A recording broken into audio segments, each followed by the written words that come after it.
하나님 감사합니다. 우리를 저마다의 상황 속에서 부르시고 주의 일꾼 삼아주신 은혜에 감사드립니다. 왜 나를 더 먼저 불러주지 않으셨을까? 그런 마음이 들 만큼 주님을 알아가는 즐거움과 기쁨이 큽니다. 어릴 때부터, 청년 때부터 그렇게 주님을 알고 섬기고 평생을 주님께 헌신하게 하심에 감사합니다.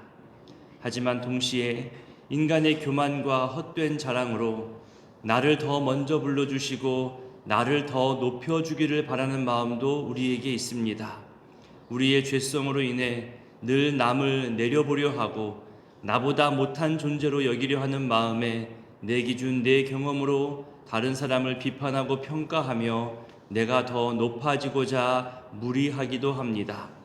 태어난 날짜와 나이로 높아지려고도 하고 외모나 또 가지고 있는 것으로 기준 삼기도 합니다. 봉사한 시간, 땀 흘린 시간을 앞세우기도 하고 부모의 업적이나 자녀들을 내세우기도 합니다. 사람에게 인정받고 칭찬받는 것을 하나님의 상급보다 더 귀하게 여기며 이 땅에서 다 받아 누리고자 하는 우리의 어리석음도 보게 됩니다. 정확하게 계산하시고 모든 삶의 순간과 우리 마음 깊은 곳까지 세밀하게 감찰하시는 하나님께서 우리의 상을 이미 충분하게 준비하고 계신데 우리는 하나님의 손길로 주시는 상이 아니라 내 스스로가 또는 사람을 통해 그 상을 받고 자랑하려 하다 보니 정작 하나님 주시는 상은 받지도 못한 채 내가 먼저 가로채고 없애버리는 우둔한 모습으로 살아갈 때가 많았습니다. 기다리지 못했고 참지 못했고 다른 사람의 형통을 진정으로 기뻐해 주지 못했습니다. 내가 정한 분량만큼 수고한 다음에 이제 다 했다면서 편안한 자리, 인정받는 자리, 높임받는 자리만 탐하기도 했습니다. 방금 부른 찬송의 가사처럼 정말 어두운 밤이 다가오고 일하고 싶어도 일할 수 없을 때가 있음을 알고 지금도 여전히 충성하며 즐거워하며 함께 일하는 즐거움을 더하여 주옵소서. 내 수고로 나를 높이는 것이 아니라 나를 수고하는 자리로 불러주신 하나님께 충성하며 하나님이 부르시고 하나님이 보내시고 하나님이 만나게 하신 사람들과 화목함으로 일하게 하여 주옵소서. 명절 만남에서도 사랑과 화목을 확인하고 드러낼 수 있도록 나보다 다른 사람을 먼저 높이게 하시고 그 수고와 애씀을 인정하고 칭찬하며 잘 되는 것은 함께 기뻐하고 축하하고 또 아쉬운 것은 함께 기도하며 격려하는 선한 마음과 언행을 우리에게 허락하여 주옵소서. 명절의 시간을 내어놓고 수고하는 우리 청년 선교팀에게도 타국에서 맞이하는 명절의 시간들 속에 서로를 향한 축복이 있게 하시고 떨어져 있는 가족과 이웃들과도 서로의 소중함을 느끼고 고백하는 은혜의 시간들로 채워 주옵소서. 하나님이 부르시고자 작정하신 사람들을 찾아가게 하시고 증거하게 하셔서 하나님 나라 확장에 쓰임받고 돌아오게 하옵소서. 오늘의 모든 만남들 속에서 부끄러움이 없게 하시고 아쉬움과 후회가 생겨나지 않도록 우리의 모든 생각과 마음과 감정을 다스려 주시고 말과 행동을 주관하여 주옵소서. 하나님을 섬기고 따르는 신실한 일꾼된 모습을 나타낼 수 있도록 오늘 우리를 전도자로 주의 증거자로 사용하여 주옵소서. 오늘 힘겨운 투병과 또 치료와 회복을 위해 이 시간에도 애쓰고 수고하는 모든 이들에게도 주님 주시는 평안과 위로와 힘주심을 경험하게 하옵소서. 이 새벽에도 주님께 예물과 마음의 정성을 올려드리오니 주님 받아주시고 때에 따라서 친히 응답하여 주시옵소서. 이제 말씀 앞으로 나아갑니다. 오늘의 모든 삶을 감당할 수 있는 힘과 은혜를 발견하게 하여 주시옵소서. 예수님의 이름으로 기도드립니다. 아멘. 오늘 말씀은 마태복음 20장입니다. 마태복음 20장 전반부는 그 유명한 포도원 품꾼 이야기가 나옵니다. 개인적으로도 저에게도 큰 영향을 미쳤고 제 신앙과 삶에 정말로 중요한 기준을 갖게 해준 말씀이기에 저도 이 이야기를 읽을 때마다 의미가 새롭게 또 크게 다가옵니다. 언젠가 주일 설교에서도 이 본문으로 말씀드린 적이 있었습니다. 하나님이 나에게 주신 것으로 만족하고 처음 약속해 주신 대로 감사하는 그런 삶이어야 하는데, 우리는 늘 주변과 비교하려 하고 또 그 비교로 내가 높아지려 하고 먼저 앞서려고 합니다. 또한 내 수고와 땀 흘림을 인정받고자 하는데, 내가 인정받고자 하면 다른 이도 먼저 인정해 줘야 되는 거잖아요. 그리고 그 무엇보다도 내 평생의 뜻과 수고와 공로보다 하나님 말씀 한마디가 더 옳은 겁니다. 내 경험, 내 생각, 내 기준보다 하나님의 절대 주권을 더 먼저 생각해야 함을 본문 속에서 발견할 수 있게 됩니다. 오늘의 이 이야기 속에서도 저와 여러분 모두가 함께 신앙을 점검하고 도전할 수 있게 되기를 바랍니다. 먼저 우리 1절부터 3절까지를 읽어보겠습니다. 천국은 마치 품꾼을 얻어 포도원에 들여보내려고 이른 아침에 나간 집주인과 같으니, 그가 하루 한 데나리온씩 품꾼들과 약속하여 포도원에 들여보내고 또 제3시에 나가보니 장터에 놀고 서 있는 사람들이 또 있는지라.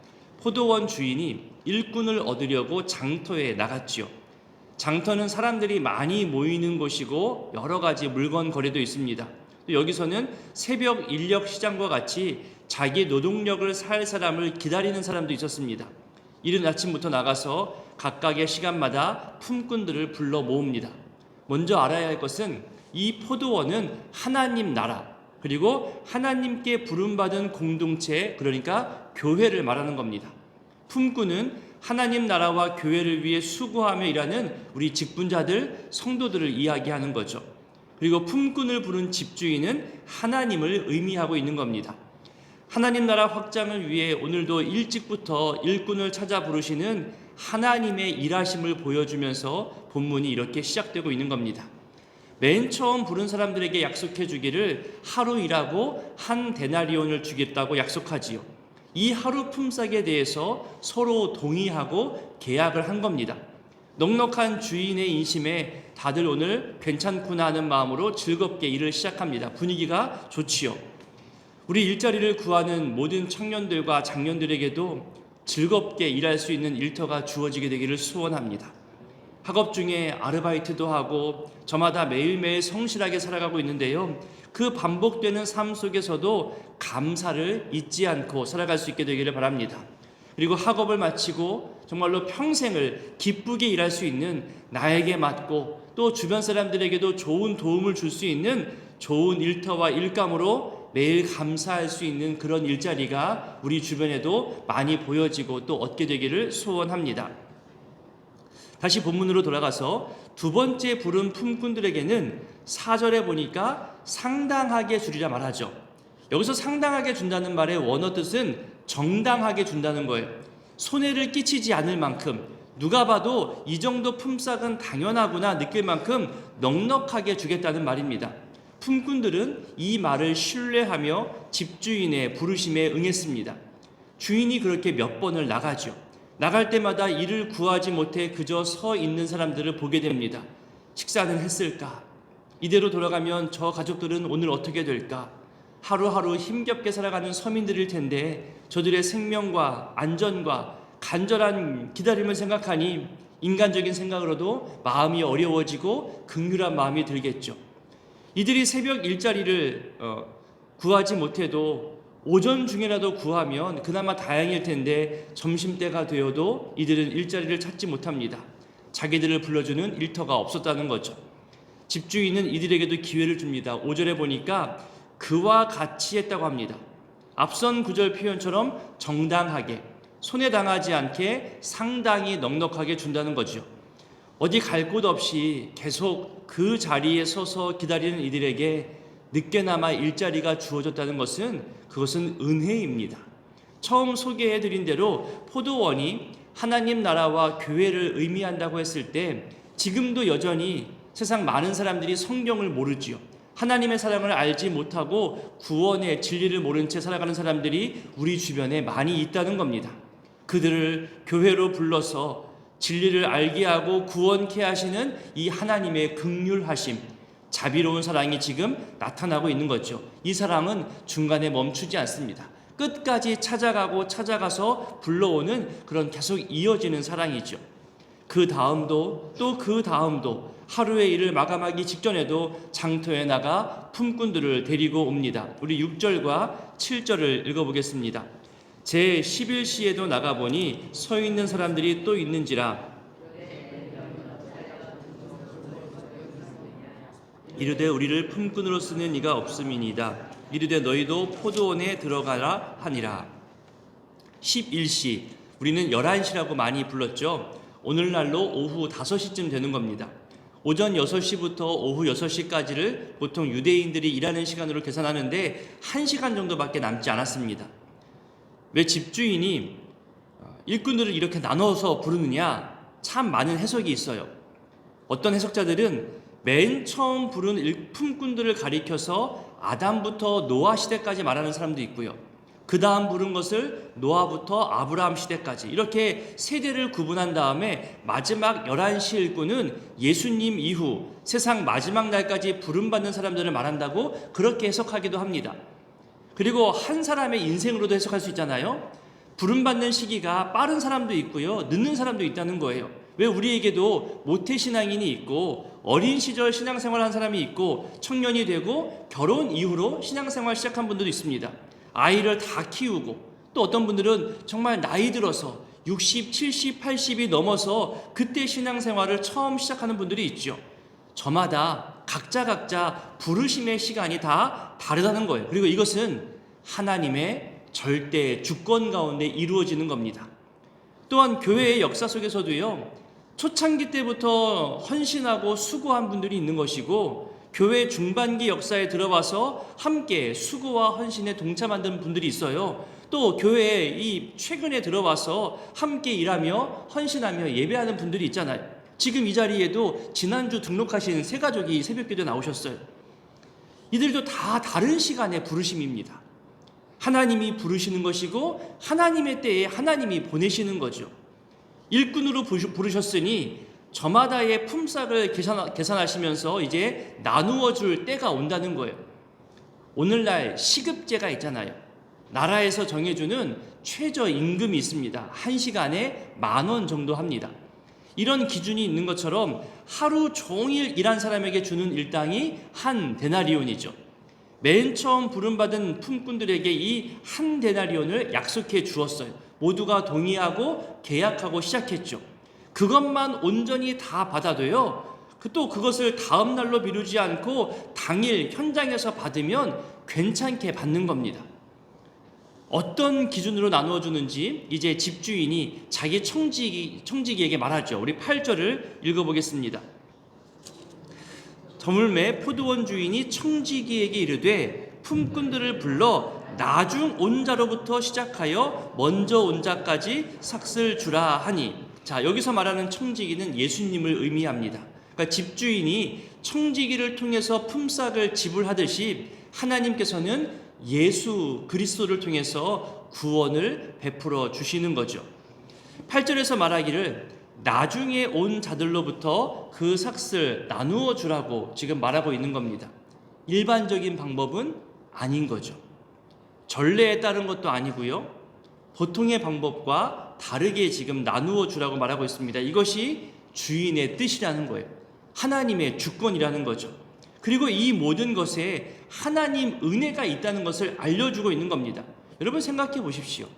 평생을 예수 믿으며 헌신한 자들이나 뒤늦게 일생의 마지막에서 예수를 믿은 자들이나 동일하게 하나님 나라의 시민이 된다는 것은요, 구원에 있어서 하나님의 절대 주권이고 하나님이 베푸시는 은혜입니다.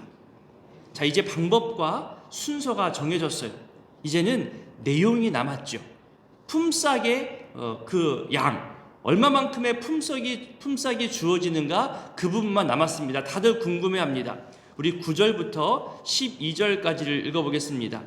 제 11시에 온 자들이 와서 한 데나리온씩 받거늘 먼저 온 자들이 와서 더 받을 줄 알았더니 그들도 한 데나리온씩 받은지라. 받은 후 집주인을 원망하여 이르되 나중 온 이 사람들은 1시간밖에 일하지 아니하였거늘 그들을 종일 수고하며 더위를 견딘 우리와 같게 하였나이다.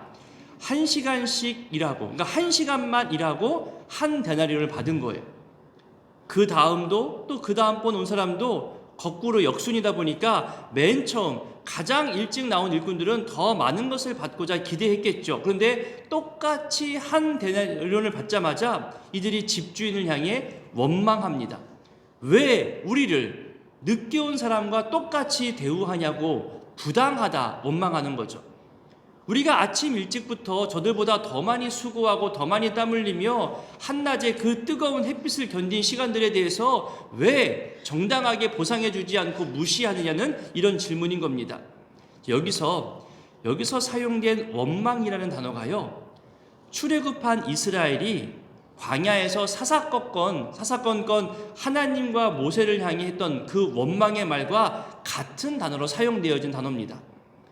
일찍부터 구원의 대상으로 부름받은 사람들이 하나님의 구원 섭리와 그 주권에 대해서 이해하지 못하고 알지 못하고 나한테 불리하다는 이유로 원망하고 분노하는 것을 마치 예전 이스라엘 사람들처럼 그렇게 자기 주관대로 자기 경험과 자기 생각대로 원망을 계속 쏟아내고 있는 것과 동일하다고 그렇게 지금 표현하고 있는 거죠. 왜 우리를 똑같이 취급하느냐? 우리는 특별하다. 우리는 먼저 왔다. 그래서 편을 나누고 기준을 나눕니다. 여러분, 맨 처음 온 사람끼리 아마 편을 나눴을 거예요. 더 확대돼서 오전에 온 사람들끼리 힘을 모아서 한 팀을 만들고 공동으로 대적했겠죠. 원망을 표현했을 겁니다. 집단 항의를 하는 겁니다. 자기들 이익의 계산이 빠른 사람들이 있어요. 그 이익을 지켜내기 위해서 자기에게 작은 해도 당하지 않기 위해서 또 이익을 더 받기 위해서 지금 힘을 모으고 큰 소리를 내는 거죠. 이런 사람들은 어디에나 있습니다. 심지어 교회 안에도 있습니다. 선동하는 사람들도 있을 수 있어요. 근데 여러분, 참 신기한 건요, 자기들 방법대로 자기들이 당합니다. 자기들 방법대로 나중에 다 그렇게 취급받게 되어 있어요. 집주인이 이런 원망하는 자, 선동하는 자, 불평을 퍼뜨리는 자를 불러서 말씀하십니다. 13절입니다. 함께 읽습니다. 주인이 그 중에 한 사람에게 대답하여 이르되 친구여, 내가 네게 잘못한 것이 없노라. 내가 나와 한 데나리온의 약속을 하지 아니하였느냐. 처음 약속한 대로 주었다는 거예요. 동의하고 계약한 대로 주었는데 왜 불평하느냐. 너희는 내가 불러주지 않았다면 이만큼의 품삯도 얻지 못하는 사람들 아니었느냐? 지금 너희 태도가 올바르냐? 지금 너희가 내 앞에서 의롭냐? 정당하냐? 묻고 있는 거죠. 14절에서 말합니다. 읽어볼까요? 내 것이나 가지고 가라. 나중 온 이 사람에게 너와 같이 주는 것이 내 뜻이니라. 이거 가지고 가라. 내 뜻이다라고 주인의 뜻을 강하게 표현합니다. 그토록 갈망했고 기다렸던 것을 얻었습니다. 처음 기대했던 것보다도 많았습니다. 즐겁게 일했어요. 그런데 다른 이와 비교하는 순간 이 모든 즐거움이, 이 모든 넉넉함이, 이 모든 감사함이 원망이 되고 불평이 됩니다. 감사와 즐거움이 순식간에 사라진 거죠. 나를 지으신 이가, 온 세상을 창조하신 창조주가 그 뜻대로 하시겠다 하는 거예요. 하나님의 주권을 지금 말씀하고 있는 겁니다. 그리고 더 멀리, 더 크게, 더 넓게 보면 하나님의 주권이, 하나님의 섭리가, 하나님의 방법이 우리들에게 더 좋은 것이 됩니다. 작은 손으로 움켜쥐는 것보다 더 큰 손으로 움켜쥐는 것이 더 많은 것을 잡을 수 있잖아요. 하나님의 주권이 늘 우리에게도 선하고 더 좋은 것으로 오는 겁니다. 세상의 유행과 세상의 경험과 세상의 기준으로 하나님의 주권을 함부로 평가하고 내 기준을 요구하며 큰 소리 내는 거, 그거 하지 말라는 거예요. 자기가 더 우월하다고, 내가 더 많이 수고했다고, 내가 쟤들보다 더 낫다는 것, 옛날 이스라엘 백성들처럼 헛된 교만과 자랑, 그거 하지 말라는 겁니다. 처음 그 자리 하나로 다른 사람보다 더 받을 줄 생각하지 말라는 거예요. 먼저 왔다고 해서 함부로 다른 사람들 평가하지 말라는 거죠. 그렇게 지금 교훈하고 있는 겁니다. 끊임없이 성장하기를 힘쓰고 성숙을 갈망하며 또 그리스도에게까지 자라기를 힘써야 하는데 우리는 늘 내 기준이 앞섭니다. 그래서 올바른 기준, 거룩한 믿음 위에 나를 세워야 하는 것이 중요한 시대입니다. 그래서 여러분 이 다음 그 가르침에도 보면요, 한 어머니가 제자들 중에 두 아들을 예수님 자리 옆에 앉혀달라고 했을 때도요, 우리 주님은 섬기는 종의 모습을 말씀해 주시고 자신이 그렇게 섬기러 왔음을 알려주고 있습니다. 조금 뒤로 가서 24절을 한번 읽어볼까요? 읽습니다. 열 제자가 듣고 그 두 형제에 대하여 분히 여기거늘. 12 제자 중에 한 어머니가 2명을 더 챙기려 하잖아요. 다른 사람들보다 높아지는 자리를 요구합니다. 다른 사람과 비교해서 더 높은 자리를 얻으려고 하니 나머지 사람들이 분노하는 거예요. 이 분노는 이렇게 비교해서 늘 생겨나는 것 같아요. 포도원의 11시 일꾼 이 비유 이야기처럼 자기 기준, 자기 경험, 내가 언제부터 함께 했는데 하면서 이것저것 따지며 주의 뜻도 모른 채 자기 원망과 분노를 표현했을 겁니다. 그때도 주님 말씀하십니다. 어떻게 말씀하실까요? 26절부터 28절까지를 읽어봅니다. 너희 중에는 그렇지 않아야 하나니 너희 중에 누구든지 크고자 하는 자는 너희를 섬기는 자가 되고 너희의 종이 되어야 하리라. 인자가 온 것은 섬김을 받으려 함이 아니라 도리어 섬기려 하고 자기 목숨을 많은 사람의 대속물로 주려 함이니라. 아멘. 우리가 너무 잘 아는 말씀이잖아요. 저는 여기서 맨 마지막에 자기 목숨을 많은 사람의 대속물로 주려 한다는 이 표현이 오늘 이 말씀을 준비하면서 꽤 많은 묵상의 시간을 보냈습니다. 보세요. 많은 사람을 위해서예요. 자기 목숨을 많은 사람을 위해서. 특별한 사람들만을 위한 것도 아니에요. 가장 먼저 온 일꾼들을 위해서도 아닌 거예요. 좋은 부모님을 둔 사람도 아닌 거예요. 어떤 계층이나 어떤 빈부의 기준도 아닌 거예요. 그리고 여러분 보세요. 모두가 아니라 많은 사람들, 이 표현도 저는 중요하게 봅니다. 이 세상 모든 사람을 위해서 내어주는 것이 아니라 주님을 영접하고 믿고 주님의 주권을 따르는 많은 사람들을 위한 거예요. 물론 모두를 위해서 오셨지만 모두에게가 아니라 주님을 믿고 영접하는 믿음의 사람들에게 주기 위한 것임을 말씀하고 있습니다. 이것이 또한 오늘에게 도전이 됩니다. 오늘의 이 말씀들을 기억하며 이 시간 기도하실 때에요, 비교하거나 비판하거나 편가르며 신앙생활하지 않고 하나님의 섭리와 주권을 인정하며 하나님이 부르시고 하나님이 만나게 하신 사람들과 화목함 가운데 일할 수 있기를 우리 기도했으면 좋겠습니다. 그리고 많은 사람을 구원하고자 하시는 하나님의 역사에 우리가 또 우리 교회가 쓰임받게 되기를 기도했으면 좋겠습니다. 명절입니다. 온 가족을 모일 때에도 섬기는 모습을 우리가 먼저 보였으면 좋겠습니다. 야, 정말 교회의 직분자는 다르구나. 정말로 교회에서 오랫동안 섬긴 사람들은 저렇게 다르구나라고 정말로 좋은 전도의 기회잖아요. 섬기는 모습으로 우리가 주님을 닮아가는 사람임을 나타내 보여주기를 다짐하시고 실천할 수 있기를 기도하시기 바랍니다. 또 우리 교회 안에 이렇게 성실하게 낮은 곳에서 섬기는 사람들이 많아져 가기를 기도 부탁드리고, 지금도 섬기는 그 사역의 현장에 있는 청년 선교팀을 위해서도 기도를 부탁드립니다. 함께 주기도문으로 기도하겠습니다. 하늘에 계신 우리 아버지, 아버지의 이름을 거룩하게 하시며 아버지의 나라가 오게 하시며 아버지의 뜻이 하늘에서와 같이 땅에서도 이루어지게 하소서.